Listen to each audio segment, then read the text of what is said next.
Yo quiero contar algo, acá unos apuntes que quiero compartir con ustedes, ¿no? En el Perú no se ha escrito casi nada sobre el hardcore. Un libro que lo hace es Permaneceremos hasta el final, que habla sobre la escena hardcore del 95 al 98, escrito por Carlos Torres Rotondo y Richard Mozart, ¿no? Habla en específico de la jato hardcore. ¿Qué es el hardcore? Es un subgénero del punk rock más duro, agresivo y duro. Allí en la jato hardcore, bueno, tocaron la banda G3, Descontrol, Caos General, Ataque Frontal. También hay que reivindicar a José Eduardo Matute, ¿no? El líder de Ataque Frontal, ¿no? Que sin lugar a dudas es uno de los referentes del hardcore aquí en el Perú, ¿no? Felizmente su material está, lo pueden ver en las redes o adquirir sus discos, sus cassettes, ¿no? Una época muy difícil, ¿no? En que todo se grababa en maquetas, no había la facilidad que había ahora que puedes grabar en tu computadora, ¿no? En esa época era carísimo grabar, no había instrumentos, no había importación de instrumentos, entonces los conciertos generalmente se autofinanciaban, se prestaban, eso se vio mucho en la escena del rock subterráneo, ¿no? En la escena se prestaban los instrumentos, ¿no? Y podemos nombrar a varias bandas hardcore que son hardcore totalmente, como Desarme, ¿no? Aunque ellos se definen como trashcore, ¿no? Luego podemos escuchar sus álbumes Visión Hostil del año 98, Corrosión de la Nación del 2004 y Esto Raro del 2006. Otra banda también capital que se le conoce como hardcore es Dogmas SS, ¿no? Que tuvo un auge en el año 93 hasta el 96, donde justamente Daniel F. fue el guitarrista, ¿no? Cuando recién se inició. Reaparecieron en el 2011 en un concierto donde Pepe Asfixia era el bajista, ¿no? Dogmas SS también. Acá Marco Fósforo históricamente debe tenerlo reseñado, ¿no? Yo acá tengo unos apuntes, luego pasamos con Marco, ¿no? Estos son unos apuntes que yo tengo, ¿no? Otras bandas que también eran hardcore más o menos, pero más comerciales, ¿no? Como G3, ¿no? Que sacaron el álbum Psicotropía en 1994, Pasan los días, y El enemigo, nuestro enemigo, y En llamas, ¿no? Otro libro que también cuenta algo sobre el hardcore, sobre bandas hardcore, es Saldando cuentas pendientes, el camarada Juan Pablo Villanueva, ¿no? Un libro que ha sido presentado hace poco, y bueno, él reivindica históricamente a bandas esencialmente punk rock, ¿no? Pero muchas de las bandas punk rock luego hicieron hardcore también, ¿no? Cruzcore, los clásicos anarcopunk de los 90 al 2000 y el post-punk también, ¿no? Podemos nombrar a bandas de esa época que era Greencore, ¿no? Como Atrofia Cerebral, Cruzcore, Dios Hastío, la banda también Destruye, Huye y Crea, que es de HK, que es un punk hardcore hasta el día de hoy, ¿no? Luego también, lógicamente, Pateando tu cara, hardcore punk totalmente, también Descontento, Anfo, Irreverentes eran más punk, pero también tienen algunos temas hardcore. Reivindicamos también al amigo Toñín Irreverente, que era la voz cantante, luego a Saúl y ahora, bueno, es otra banda con Juan Gabriel, ¿no? Que siguen tocando todavía.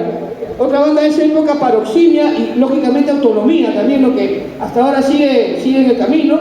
Los Morbos también, que eran más punk, también algunos temas más fuertes. Todas esas son bandas del entorno subterráneo, ¿no?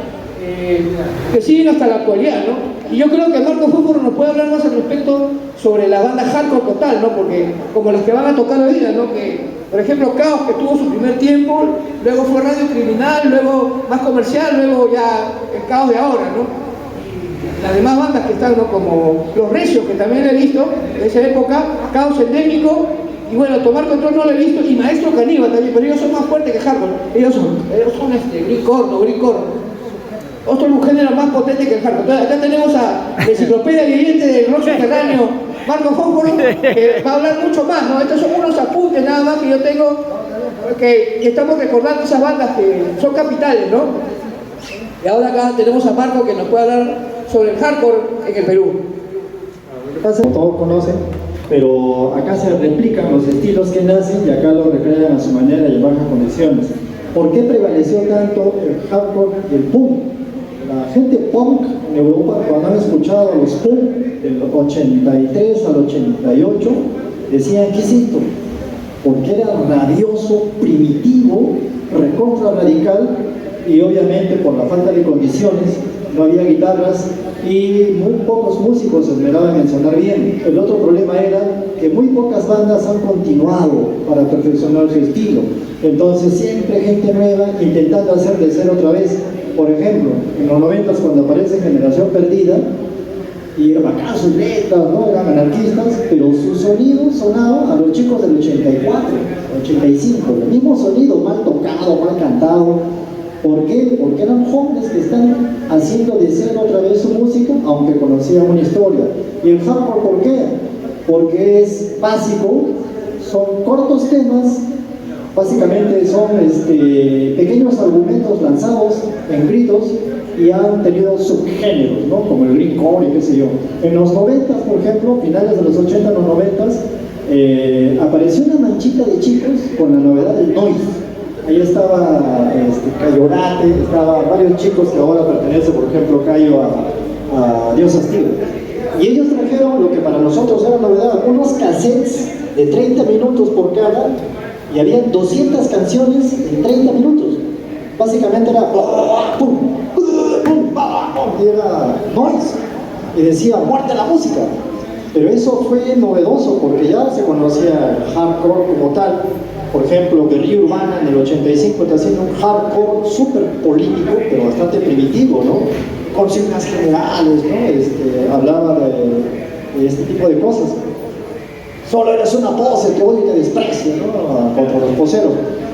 Pero si entendemos el hardcore como este estilo, que es muy definido, es una tribu muy definida, es porque es fácil de ejecutar, porque no necesitas argumentar mucho, porque es energía, lo más joven lo goza, y quienes perfeccionaron en los 80s eso fueron la gente que se aglomeró en torno a la jato hardcore, las clases medias, los más pitucos, G3 y un montón que hicieron maravillas con el hardcore, y ellos inclusive decían no somos subterráneos porque ese término está manoseado. Esa es historia de los 80s, y ellos comenzaron a hacer un hardcore más melódico. Entre los 80s y los 90s aparecen grupos que comienzan a hacer hardcore. Ya hay una información tremenda que viene de afuera y aparecen los subgéneros, se mezcla con el noise, inclusive aparecerían después grupos que hacen hardcore pero ya no hay letras, puro ruido, y la gente que quiere decir algo decía puta que tu compadre ya no tiene nada que decir. En realidad es una propuesta sonora. Hasta ahora hay bandas que son gris, que no dicen nada, es muy ¿no? Y tienen buena garganta. A mí me agrada Dios Castigo porque hace algo parecido, pero argumenta, dice cosas, y en el ambiente subterráneo se pedía, a grosso modo, que la gente tenga algo que decir. Estamos protestando contra algo. Y entonces estos nuevos estilos, para los más chicos que les entusiasmaba, a los subtes antiguos no les gustaba mucho, porque decía, ¿qué es eso de noise, ruiditos? No dicen nada. Y cuando en realidad estaban diciendo mucho a partir de su propuesta musical y sonora. Y cuando aparecen los otros estilos como el green, puro griterío, también es una propuesta sonora netamente musical. Así como el rock and roll tuvo sus ventures, hacían músicas y cantantes, el hardcore y el punk tiene estos estilos que son válidos en todas partes. Entonces, eso a grosso modo es cómo se va moviendo el hardcore acá, en el Perú, ¿no? Y con el tiempo se han pulido, se han perfeccionado muchas bandas. Estas bandas que están acá, y lo dice bien claro, en cuanto al hardcore, son bien branqueadas. Luxuria, por ejemplo, su origen es hardcore, pero está invitado acá porque ellos hacían un punk way extraño, medio psicodélico en sus inicios. Ese año, acaba de hablar nuestro amigo Michael, sí, era un hardcore muy tirado al hardcore New York, que era más o menos lo que hacía la gente de G3, pero con un contenido muy fuerte, haciendo hincapié que estos estilos subían y bajaban. A finales de los 80, 90 disminuyen un poco los subtes, pero luego suben 90, 91, 92, 93, 94, hay una explosión de bandas subterráneas, 95 hay una enorme explosión de bandas subtes de variados estilos, entre ellos el hardcore, que es un estilo que apareció y se va a quedar por su propuesta. Es una propuesta, es un camino seguro, si se quiere, sonoramente y en argumentos. Y lo voy a contraponer con otro estilo que apareció entre los 80s y los 90s, que es la influencia de la movida española. ¿Por qué lo menciono? Aparecen bandas como por ejemplo Autonomía, con el Chino Daniel, que es anarquista, y aparecen bandas, lo voy a tomar solo como ejemplo, Psicosis con su ska punk, porque Psicosis se nutre del ska punk, sobre todo español, también el brasileño, y aparecen bandas como Areopagitas, que es una banda que tira mucho el español. ¿Por qué lo menciono? Porque muchos subterráneos, pasado la época de Bulla, se dan cuenta de que estos estilos les permiten argumentar más, mandar más mensaje. El hardcore es, repites, no puedes argumentar mucho allí porque no necesitas argumentar más. Pero estos punk dicen, no, tenemos mucho que decir, somos anarquistas y hay mucho que decir. Se inspiran en Todos tus muertos, en Reincidentes, en Maniática, en La Polla Records, en fin, Sin Dios, bandas que son muy políticas de España, y ellos asumen también esos sonidos bajo la siguiente lógica: si toco más suave, argumento más, tengo más mensaje político que dar. Y codo a codo estos estilos más armónicos, si se quieren, cabalgan con los hardcore, que son más brutales, más consigna, porque cuando aparecieron no necesitaban de ser mucho, ¿no? El hardcore, cuando aparece en New York, básicamente son patas de barrio que dicen cosas de su entorno en 2 minutos, 1 minuto y medio. Pero estos grupos que argumentan más con su música es por eso. ¿Por qué? Porque toda esta gente está metida con la lógica que tengo que enviar un mensaje. En cambio, pasados los 80, los 90, en los 90 mismos aparecen gente que ya no tiene mucho eso de decir mucho mensaje, son letras más intimistas. La gente de la Fato Hardcore empezó con eso, hablaban de muchas cosas de su entorno, tenían una protesta de acuerdo a su condición social. En cambio, los subtes siempre tenían la idea que tenemos que contestar al sistema, tenemos que luchar contra el sistema.